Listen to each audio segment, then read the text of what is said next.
অনেকেই জানে না পুরুষকে কেন গাধা বলা হয়। কারণ পুরুষ পরিবারের জন্য কঠোর পরিশ্রম করে, দিন শেষে সেই পুরুষ শুধু অবহেলাটাই পায়।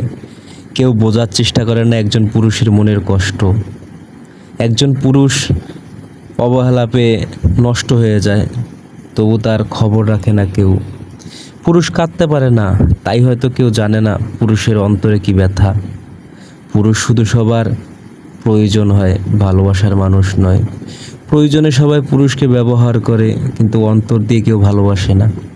যেই পরিবারের জন্য পুরুষ খেটে মরে, একদিন সেই পরিবার থেকেও পুরুষটা শুধু অবহেলাই পায়। পুরুষের জীবনটা অনেক কঠিন, হয়তো কেউ তা জানে না, কেউ বোঝার চেষ্টা করে না। পুরুষের চোখে জল ঝরে না, তো তাই মানুষ হয়তো বুঝতে পারে না একজন পুরুষের হৃদয়ে কত কষ্ট।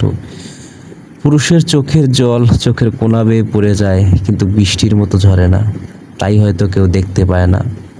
একজন পুরুষ পরিবারের জন্য কঠোর পরিশ্রম করে। একজন পুরুষ কখনো নিজেকে নিয়ে ভাবে না, ভাবে তার পরিবারকে নিয়ে, তার সংসার নিয়ে। তবুও দিন শেষে সেই পুরুষটাকে অবহেলাই পেতে হয়।